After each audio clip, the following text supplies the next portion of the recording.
Hi everyone. So today I'm making this video about religious trauma again, but I'm actually making this more so in the area of something that is very much a core of religion.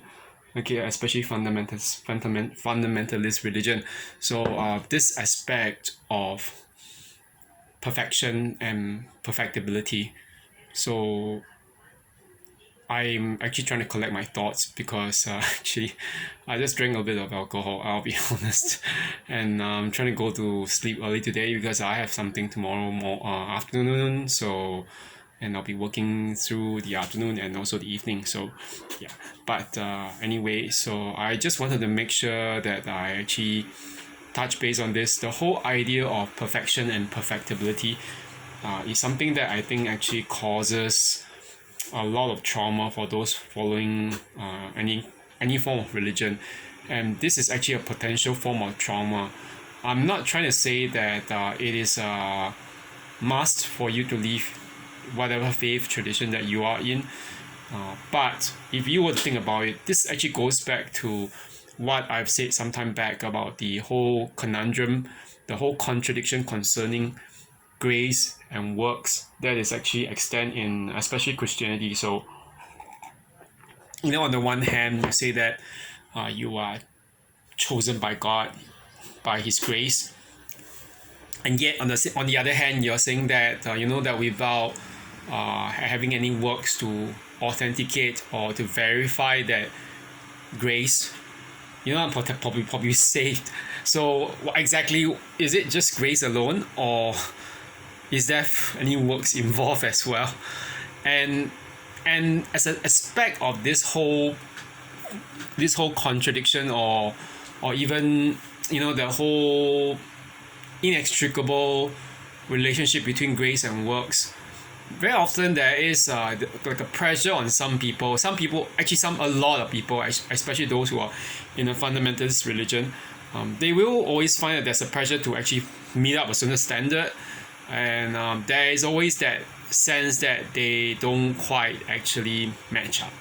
Okay, so I know this especially because that actually when I was in a Bible Presbyterian Church, I know that the Bible Presbyterian Church has had quite a reputation. Okay, and I'm not a really good one actually elsewhere, not just in Singapore or Malaysia, but elsewhere in the world is known to be pretty fundamentalist and intolerant.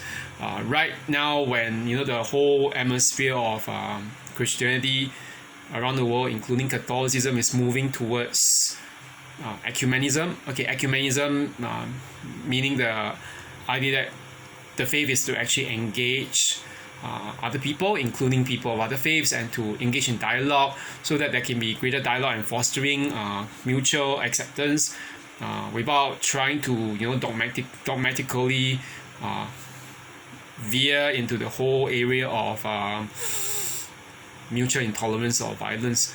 So, I mean, even if you just look at what's happening right now in Israel and between Israel and the Palestinians and Hamas and all the the terrorist groups, a lot of this whole thing happens especially when people are trying to actually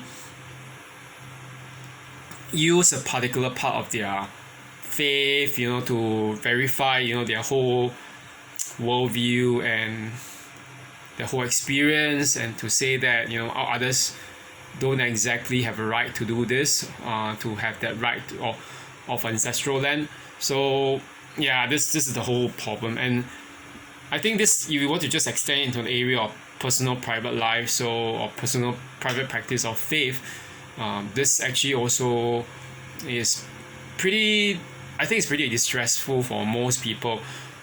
Because there's this idea, I don't know why, there's the idea, for example, this whole problem of perfectibility and perfection is actually very much strong emphasis in Christianity. The whole idea is that we are always being reminded, we need to repent of our sins, the recognition that we are not perfect, and because we are not perfect, that's why we turn to God. But at the same time, that while we turn to God, there's the whole, I mean, churches have been doing that, and not just any kind of church, whether it's a like a fundamentalist church or basic church, whatever, the whole idea is that, the thing is, because God is perfect, we have to be as perfect, try to be as perfect as God, even though we know we can't do it. And then what does that actually mean? I'm not trying to say that this is the norm, but in some cases, it's not almost not surprising that with the attempt to, aspire towards perfection, that people will sweep cases of imperfection and the darker sordid underbelly under the carpet. So things like abuse within the church. I mean, you have, for example, we really had that for years, like the idea of the phenomenon where Catholic priests who were supposed to be celibate were found to have fathered multiple children, and these children were not acknowledged by them because these priests would lose their jobs, and on top of that there were also pedophilic and homosexual priests who were directing their sexual desires towards communicant members, like the children in the church. And these things go under the radar, yeah, and they are not talked about until the victims come forth many years later to bring forth cases against this priest. So the thing is this: in the name of perfection, we try so hard to maintain this illusion that everything is fine. Okay, everyone is trying our best to be that person, but we never want to face the fact that some things are never really that perfect.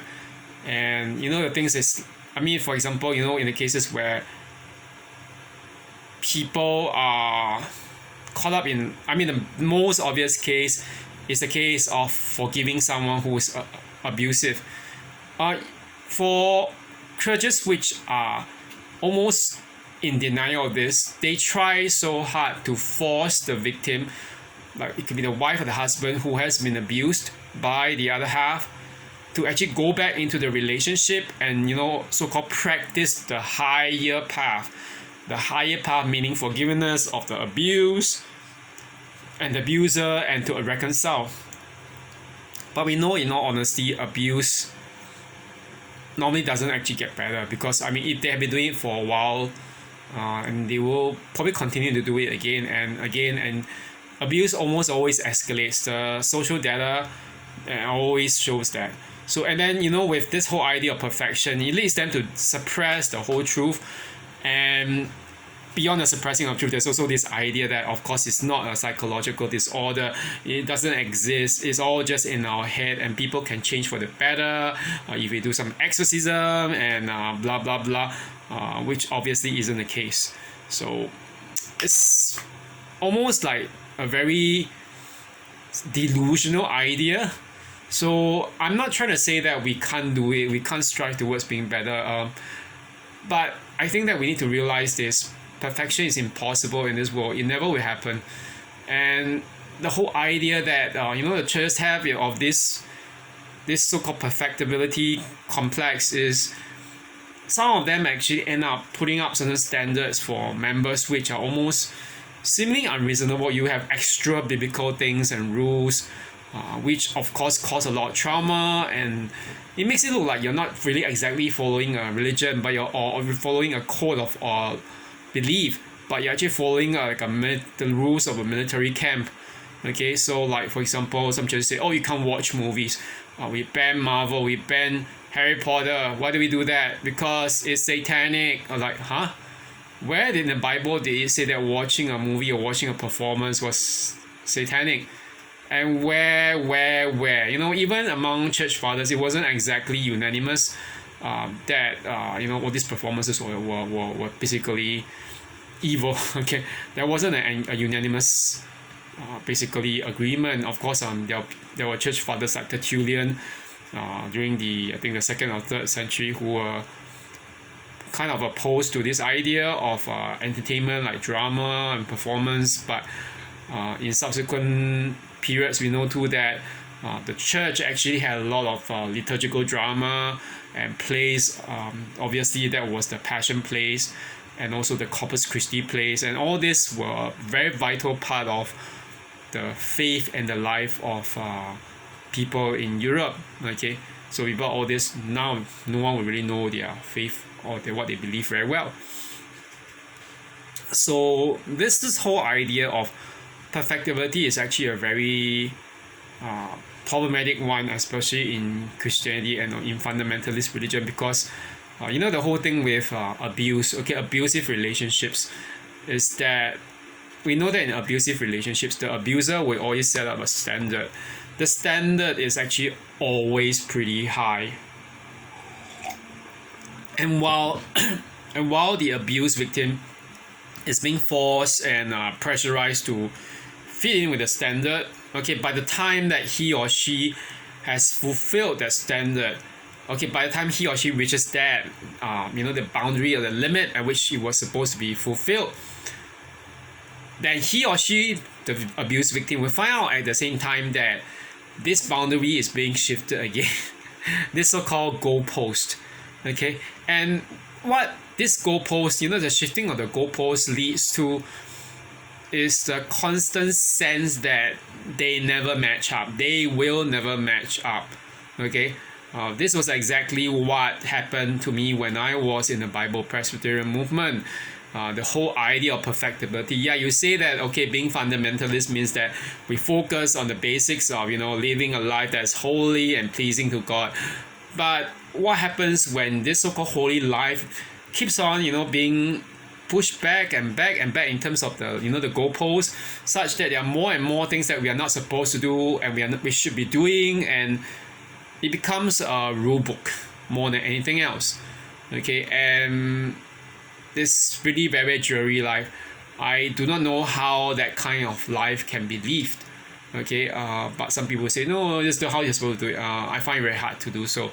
And sometimes even this idea of perfectibility will even go down to things such as whether you can wear makeup, whether you can cut your hair a certain way, or whether you can color your hair, and whether you should be wearing certain kinds of clothes, which shouldn't be that kind of expectation, because there's almost very little in terms of the way we are supposed to keep our hair or dress up in church. I mean, of course, you don't want to dress up shabbily, but to expect people to dress a certain way and to control everything down to the minor details, okay? And then after that, even things like they do in their personal lives, their lifestyle habits, that isn't exactly really just faith anymore. It becomes a case of obedience to someone. Maybe a discipline master or someone else. Okay, so anyway, that's it for now. And this perfectibility, and also the perfectibility complex is the problem is also with the idea of forgiveness. The idea that you have to actually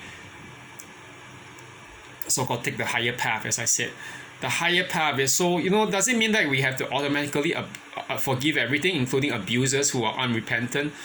Some people say, yeah, you should, can you reconcile with them? But how can you reconcile with someone when they're going to actually keep on abusing you? It doesn't make sense. But this is what happens. And then the whole thing with the perfectibility complex, it's not just applied to lay staff, but it's also to missionaries and pastors and pastoral staff. And I know because I have one friend who was a missionary. He was actually a pastor in Japan, but during a time when he was undergoing depression, right in the middle of that, I think his this friend who's actually Korean American, his wife actually demanded a divorce. I wasn't exactly sure about that divorce until I think after it had happened, and he told me about it. And then when he came to Singapore just for a visit, and I thought that it was just kind of surprising. But at the same time, he told me that because he was actually a missionary with this particular Christian institute in a Bible institute in Japan, which was actually affiliated to the Presbyterian movement, to the denomination. Obviously, they were very strict about their code of conduct in terms of sexual relationships. And I mean, even the idea of a pastor getting divorced is considered a sin. But I think in his case, it wasn't something that he really wanted, because he had no choice when his wife demanded it. and yeah, she had enough, obviously, for some reason, whatever that he couldn't understand, but it was put onto him as a kind of expectation.